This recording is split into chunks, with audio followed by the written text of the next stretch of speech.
Hello, welcome back to understand with excellence. आज की video है हिस्ट्री के रिगार्डिंग। ठीक है, देखो हिस्ट्री एक चैलेंजिंग पार्ट है, खासकर प्री के लिए। और यूपी पीसीएस का प्रीलिम्स आ चुका है, 3 महीने बचे हैं बस।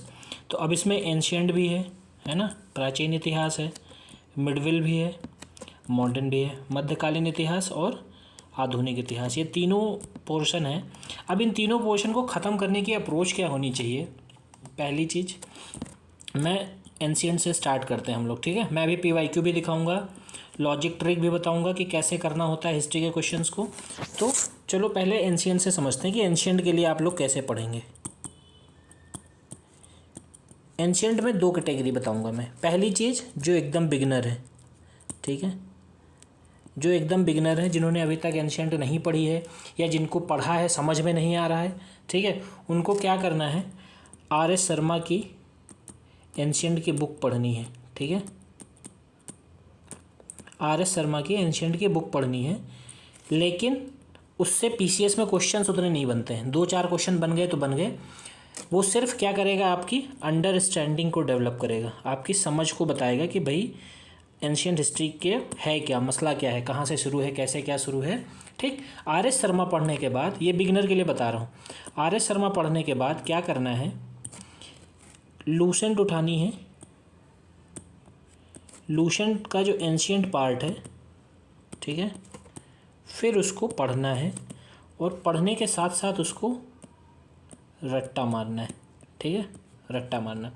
एक और चीज़ ध्यान दे लो, कोई भी अगर नोट्स मेकिंग कर रहे हो हिस्ट्री की, हमेशा याद रखना, पहली चीज़ क्या करनी है, जहाँ से चैप्टर शुरू हुआ है, जैसे मान लो तुमने आज पढ़ा मौर्यन एम्पायर, ठीक है, मौर्यन एम्पायर ख़त्म हो गया, अब इसके नोट्स बना रहे हो, तो नोट्स का जो पहला पेज होगा, उस पहले पेज में ऐसे टाइमलाइन टाइप का चार्ट बना लो, एक पेज पूरा डेडिकेटेड कर दो। ऊपर लिखो ईयर, नीचे लिखो इवेंट। ठीक है, जैसे मान लो 1789 में फ्रांस की रेवोल्यूशन हुई थी, ठीक, तो नीचे फ्रेंच रेवोल्यूशन लिख दिया। ठीक, 1764 में बैटल ऑफ बक्सर हुआ था, तो नीचे बैटल ऑफ बक्सर लिख दिया। ऐसे उस चैप्टर से रिलेटेड जितने भी इवेंट हैं वो लिखने हैं और जितनी उनकी डेट है वो लिखनी है। और ये हर चैप्टर के जो शॉर्ट नोट्स बना रहे हो ना, उसके बिगिनिंग में एक पूरा डेडिकेटेड पेज उसको देना ही देना है। इससे क्या होगा, आपकी एक टाइमलाइन साथ में बनती चलेगी। तो जब भी आप इसको उठाएंगे ना, ये टाइमलाइन, तो इससे आपको चैप्टर का आइडिया हो जाएगा, चैप्टर की समरी समझ में आ जाएगी, पर्टिकुलर इवेंट आपको याद हो जाएंगे। ठीक, तो ये चाहे आप एंशिएंट में करें, मतलब तैयार कर रहे हैं, या मिडविल कर रहे हैं, या मॉडर्न कर रहे हैं, ठीक है, सब में आपको ये काम करना है कि कोई भी चैप्टर की नोट स्टार्टिंग करनी है, उसके पहले पेज में ऐसे टाइमलाइन चार्ट बना लेना है। ठीक है, ऊपर ईयर लिखेंगे, नीचे इवेंट लिखेंगे। एंशिएंट हिस्ट्री में बस 2 काम करने हैं फिलहाल, अभी 2 काम करने हैं। जब ये दोनों काम हो जाएं, तब आप जीसी भी लगा सकते हैं, घटना चक्र भी लगाइए, पीवाईक्यू भी करिए, क्विज भी करिए, ये सारा काम करिए, लेकिन इतना बेस बनाने के लिए ये 2 चीज़ें करनी है। ठीक है, अब आते हैं मिडविल पे। अब मिडविल के लिए क्या करना है, सेम प्रोसेस। जो मिडविल हिस्ट्री है उसके लिए भी आर.एस. शर्मा की बुक आती है। ठीक है, आर.एस. शर्मा की बुक आती है, उसको पढ़िए, उसके बाद सीधे लूसेंट पे शिफ्ट हो जाइए। लूसेंट से मिडविल करके और फिर वही चीज़ पीवाईक्यू करिए, है ना, घटना चक्र करिए। लेकिन पहले ये सब उनके लिए है जो बिगिनर्स हैं। जो बिगिनर्स नहीं है उनके पास नोट्स रेडी होंगे, मुझे पता है, उनको सीधे घटना चक्र पे जंप करना है। जो बिगिनर्स नहीं है वो सीधे घटना चक्र से स्टार्ट कर सकते हैं, अपने नोट्स से रिवाइज करें, वो सीधे घटना चक्र पर पहुंच जाएं। लेकिन जो बिगिनर्स हैं, आर.एस. शर्मा, देखो मैं इसलिए पढ़ने बता रहा हूँ इन चीज़ों को, इससे आपको एक स्टोरी लाइन पता चलेगी, टाइम लाइन पता होगी। तो कभी कभी क्या होता है ना, हर चीज़ ना रट्टू तोता के जैसे नहीं करनी होती कि हर चीज़ रट्टे पड़े हैं, रटे पड़े हैं। कुछ चीज़ें होती हैं कि आपने अगर समझ बना ली है उनकी, तो भी आप एलिमिनेशन से लॉजिक लगा के उन चीज़ों को वहाँ पे कर सकते हैं। तो दूसरी चीज़ ये हो गई, मिडविल हिस्ट्री ऐसे करनी है। अब मिडविल हिस्ट्री में 2 रिसोर्स बता दिए मैंने, और नोट्स मेकिंग करनी है तो नोट्स मेकिंग का यही प्रोसेस करना है। ठीक, दूसरी चीज़ मैं बता दूँ, एक इन्फॉर्मेशन बता रहा हूँ, यूपी पीसीएस प्रीलिम्स का मेंटरशिप प्रोग्राम मेरा चल रहा है, उसमें काफ़ी लोगों ने ज्वाइन भी किया है। ठीक है, तो जल्दी से जल्दी आप लोग उसको ज्वाइन कीजिए। ये पेड प्रोग्राम है और बहुत अच्छा प्रोग्राम है। प्रीलिम्स मान के चलिए आपका 100% क्वालिफाई हो जाएगा। बस इसमें जो मैं टारगेट्स दूंगा, ठीक, टारगेट दूंगा, उनको पूरा करना रहेगा। करंट अफेयर्स की मैं हाईलाइटेड मैगजीन दूंगा, पहले एक बार आपको खुद से रीड करना होगा, ठीक, जिससे आपकी अंडरस्टैंडिंग हो जाए। फिर मैं हाईलाइटेड मैगजीन दूंगा आपको, बस उतना ही पढ़ना है रेलेवेंट पार्ट, बाकी स्किप कर देना है, ठीक है। तो ये सारा कोर्स में है, मैं टेलीग्राम चैनल पे आपको लिंक भेज दूंगा, आप लोग मुझे डायरेक्ट डीएम भी कर सकते हैं, डायरेक्ट मैसेज कर सकते हैं, ठीक है। तो चलिए वापस आते हैं वीडियो पे। अब तीसरा बचता है हमारा मॉडर्न हिस्ट्री, ठीक है। मॉडर्न हिस्ट्री के लिए क्या करना है? मॉडर्न हिस्ट्री के लिए स्पेक्ट्रम ही करनी है और कुछ नहीं करना। स्पेक्ट्रम करनी, बाद में हिस्ट्री की घटना चक्र सबको लगानी, जीसी सबको लगानी, ठीक है। स्पेक्ट्रम में क्या करना है कि स्पेक्ट्रम के नोट्स मेकिंग जब करने हैं, देखो मैं एक चीज़ बता दूं, पहली चीज़ समझ लो, एक पार्ट होता है क्रोनोलॉजी, ठीक है। एक तो मैंने चैप्टर पेज बताया कि इवेंट वाइज बना लेना है, ऐसे ऐसे करके। क्रोनोलॉजी में क्या करना है, हड़प्पन सिविलाइजेशन से स्टार्ट करना है, ठीक है, और 1947 तक आपको चले आना है, जब हमारा देश आज़ाद हुआ था। ये कम से कम 7 से 8 पेज होंगे, क्रोनोलॉजी बनेगी। क्रोनोलॉजी का मतलब क्या है? क्रोनोलॉजी में क्या लिखोगे? ईयर लिखोगे, ठीक है, उस टाइम पीरियड की कुछ इंपॉर्टेंस चीज़ें लिखोगे, कोई किंग है तो उसका नाम लिखोगे, उसके रूलर में क्या हुआ था वैसे इन जनरल, ठीक है, बहुत फेमस चीज़ है वो लिखोगे, ठीक। ऐसे करके 3-4 कॉलम बनाने हैं। और अगर बहुत बड़ा लग रहा है मान लो तो 3-4 में बनाओ, बस ईयर लिख लो, पर्टिकुलर टाइम पीरियड लिख लो, जैसे गुप्ता लिखा तो गुप्ताज का टाइम पीरियड कब से कब तक था वो लिख लिया, और गुप्ता के राजा का सीक्वेंस क्या था वो लिख लिया, बस इतना ही कर लो क्रोनोलॉजी में। अगर बहुत बड़ा नहीं लिखना है तो इतना ही काम कर लो, ठीक है। ये एंशियंट, मिडवेल, मॉडर्न, ये सबके पास तैयार होनी चाहिए क्रोनोलॉजी। अगर जिसके पास नहीं है, यकीन मानो प्रीलिम्स में 5 क्वेश्चन तुमसे नहीं होने वाले, 5 से 6 क्वेश्चन में क्रोनोलॉजी बेस देता है, वो गलत होंगे, ये किस्मत अच्छी हुई तो 1-2 सही होंगे, लेकिन अगर ये क्रोनोलॉजी चार्ट है तो 6 के 6 क्वेश्चन आप वहाँ सही करके आएंगे, एक भी गलत नहीं होगा, ठीक है। तो अब दूसरी चीज़ क्या है, एक और तुम्हें 2 पेज की मेहनत करनी है, क्या? जितने भी एक्ट्स हैं और रेगुलेशंस हैं, ठीक है, रेगुलेटिंग एक्ट जो हुए थे 1773 टू 1947, अब इसको करना कैसे है, पहली चीज़ समझ लो। स्पेक्ट्रम की बुक उठानी है प्लस लक्ष्मीकांत बुक उठानी है, ठीक है, लक्ष्मीकांत की बुक उठानी है। इन दोनों बुक से ये जितने भी एक्ट्स लिखे हैं 1773 टू 1947, इन सब की आपको समरी शीट्स बना लेनी है, ठीक है। 4 पेज, मुश्किल से 4 पेज में बनेगी, ठीक है। 1 2 3 4 पेज मान लो, 4 पेज से ऊपर नहीं बनेगी। लेकिन इससे होगा क्या कि हिस्टोरिकल बैकग्राउंड एंगल से उसकी इंपॉर्टेंस क्या थी आपकी कवर हो जाएगी, और पॉलिटिकल एंगल से इन एक्ट्स की क्या वैल्यू थी वो कवर हो जाएगी। इसलिए स्पेक्ट्रम और लक्ष्मीकांत दोनों से मिला के ये 4-5 पेज में बनेगा, ये सारा आपको बना लेना है, ठीक है। तो ये हो गया मॉडर्न। अब एंशिएंट, मिडवेल और मॉडर्न। अब इसमें किसी को जो भी दिक्कत लगेगी वो मुझसे डिस्कस कर सकता है, कमेंट में पूछ सकता है, मेरे टेलीग्राम पे आके बात कर सकता है, ठीक। अब देखो, अब क्या ये पूछता है कि मान लो क्वेश्चन पूछा है क्या मतलब यूपी पीसीएस में हिस्ट्री के क्वेश्चन है अगर, तो क्या ट्रिक लगती है? बट मैं कहूँगा कि हाँ लगती है, लेकिन बहुत कम, ठीक है। अल्टीमेट आपको बहुत सी चीज़ें यहाँ पे रटनी पड़ेंगी, लेकिन काम आसान कब होगा? जब आपके पास क्रोनोलॉजी होगी, पहली चीज़, और हर चैप्टर के नोट्स के स्टार्टिंग में आपके पास एक ऐसे पेज होगा डेडिकेटेड, जिस पे ऊपर ईयर लिखा होगा, नीचे इवेंट लिखा होगा, ईयर इवेंट। जैसे मौर्यन पढ़ा तो मौर्यन पीरियड के जो जो इंपॉर्टेंट ईयर्स थे वो लिख दिया आपने, नीचे उसका event, year event, year event, ऐसे करके लिखना है, ठीक है। तो ये सारे काम करने हैं। अच्छा, स्पेक्ट्रम कैसे पढ़नी है, सीक्वेंस क्या रखना है, वो मैंने पहले बता रखा है, वीडियो पढ़ी है, उसमें मैंने बताया है कि हिस्ट्री कैसे करनी है, चैप्टर का सीक्वेंस क्या रखना है स्पेक्ट्रम में और लक्ष्मीकांत में, वो वीडियो में मैंने बता रखा है, ठीक। अब अच्छा चलो 2-4 क्वेश्चंस देख लेते हैं एक बारी कि क्वेश्चंस क्या कह रहे हैं, है ना, कि क्वेश्चंस को डील कर सकते हैं कि नहीं कर सकते हैं। अब देखो, ये क्वेश्चन है पहला, ये मैंने अभी क्या बताया, जब तक क्रोनोलॉजी नहीं होगी आप इन क्वेश्चन को नहीं कर सकते हैं, आप कितना भी याद कर लीजिए। तो इसीलिए मैंने बताया कि हड़प्पा से स्टार्ट करना है और 1947 तक चले आना है क्रोनोलॉजी के बेस में। अब बालाजी राव, नारायण राव, बालाजी विश्वनाथ, रघुनाथ राव, ये कब होगा? जब तुम हड़प्पा से स्टार्ट करोगे, मराठा पे आओगे, मराठा से अंग्रेज़ों पे, अंग्रेज़ों से आज़ादी पे, तो उसी बीच में ये क्रोनोलॉजी आ जाएगी। अब ये 10-12 पेज, 8 पेज से ऊपर नहीं बनेगी, या 9 पेज मान लो, क्योंकि सिर्फ तुम्हें ईयर लिखना है और राजा का नाम लिखना है और पर्टिकुलर डायनेस्टी का नाम, 3 चीज़ें। पहली चीज़ ईयर, दूसरी चीज़ किंग का नाम, और तीसरी चीज़ किस डायनेस्टी से वो बिलोंग करता था, ये बस, ठीक।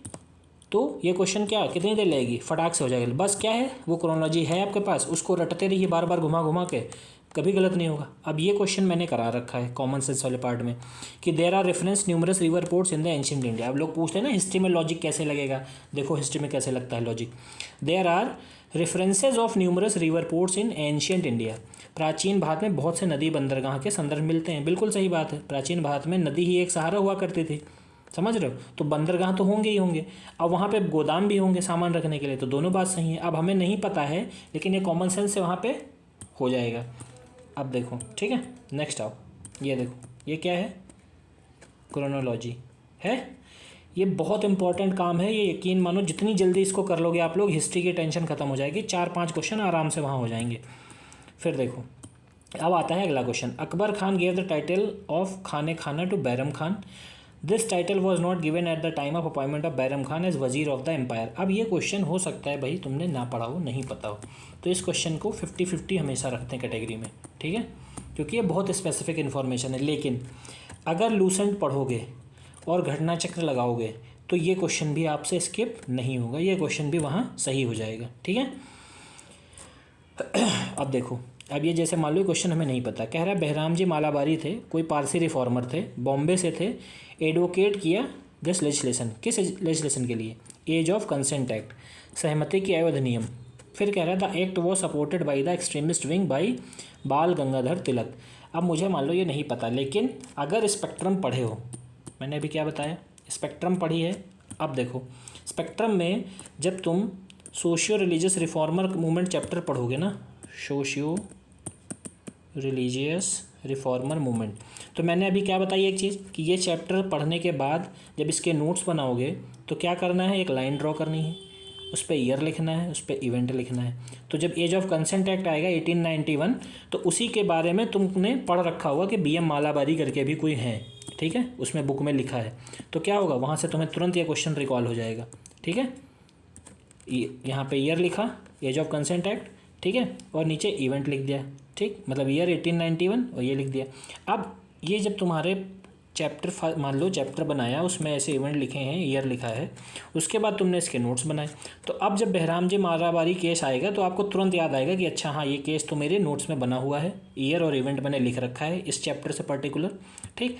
और इस केस को सपोर्ट किसने किया था ये भी उसमें लिखा है, बाल गंगाधर तिलक थे या नहीं थे ये भी लिखा। तो ये क्वेश्चन क्या हुआ, फटाक से हो जाएगा।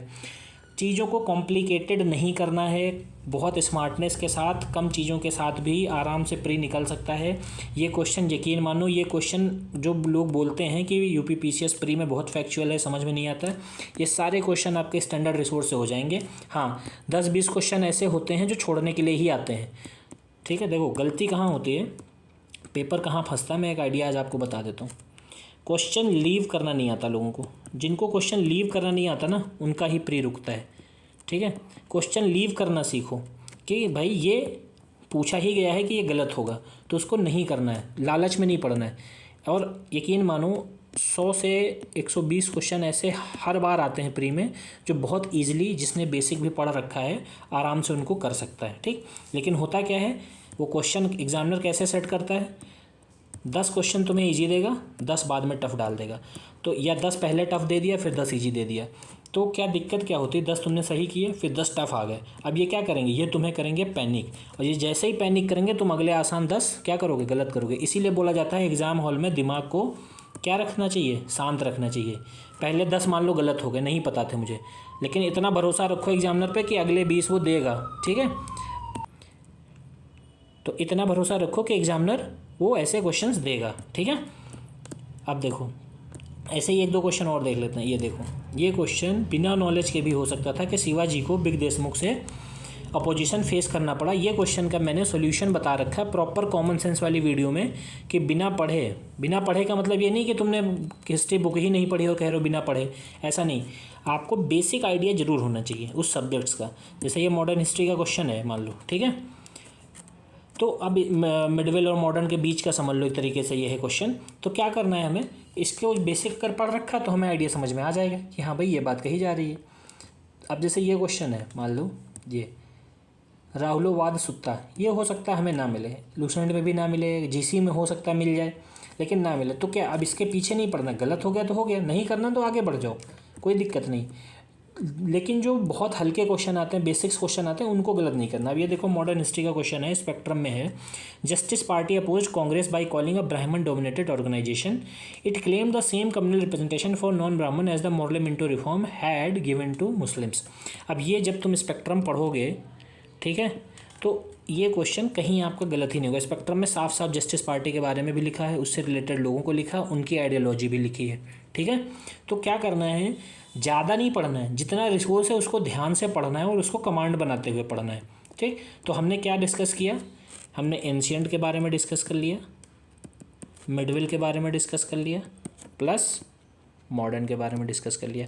और जितना मैंने बताया, एंशिएंट के लिए लूसेंट करो, RS. Sharma, Lucent RS. Sharma, ठीक। या एंशिएंट के लिए 11th-12th की एनसीईआरटी भी आती है, 12th की आती है वैसे एनसीईआरटी, वो भी कर सकते हो। और मॉडर्न के लिए स्पेक्ट्रम करो, ठीक है। बाकी एक्ट और ये सब कैसे बनाना है मैंने बता दिया कि जब भी 1773 से जो है 1947 तक बनाओ तो लक्ष्मीकांत और स्पेक्ट्रम दोनों को मिक्स करके बनाना है तुम्हें, ठीक है, जिससे पॉलिटिकल एंगल और हिस्टोरिकल एंगल दोनों आपके उस एक्ट में आ जाए, तो जब क्वेश्चन आए भी तो आप फटाफट कर लें, ठीक है। और क्या चीज़ बताई कि जिस चैप्टर के नोट्स बना रहे हो उसके पहले एक पेज पे ईयर इवेंट, फिर हड़प्पा सिविलाइजेशन से 1947 तक पूरी क्रोनोलॉजी, ईयर इवेंट, ऐसे करके पूरा एक पेज तैयार कर लेना। इसके बाद हिस्ट्री की टेंशन ख़त्म। फिर क्या करना है, अब इतना सब कर लिया, पढ़ लिया, अभी टाइम है, फिर क्या करेंगे, घटना चक्र लगाओ। और घटना चक्र में क्या, घटना चक्र के क्वेश्चंस तो तुरंत हो जाएंगे, जो ऊपर मैंने बताया इतना कर लिया तो क्वेश्चन तुरंत हो जाएंगे। एक्सप्लेनेशन वाला पार्ट अच्छे से देख लो और उससे नोट्स मत बनाने लग जाना। नोट्स का काम एक बार, या तो जो मैंने रिसोर्स बताए वहाँ से नोट्स बना लो, या तो यहाँ से बना लो। ये नहीं कि इसके भी नोट्स बना रहे हो उसके भी बना रहे हो, नहीं, एक बार ही बनाना है, ठीक है। घटना चक्र कर लिया, PYQ कर लिया, बाकी क्वेश्चन के बेसिस पे जो मेरा टेस्ट सीरीज प्रोग्राम है उसको भी ज्वाइन कर सकते हो, मेंटरशिप प्रोग्राम भी ज्वाइन कर सकते हो, वो भी दोनों काम कर सकते हो, ठीक है। तो हिस्ट्री का शॉर्टेड है, इससे ज़्यादा हिस्ट्री में कुछ नहीं करना है, इसके बाद हिस्ट्री 100% क्लियर है, ठीक है। तो नेक्स्ट वीडियो में अगले सब्जेक्ट के साथ मिलेंगे। Thank you.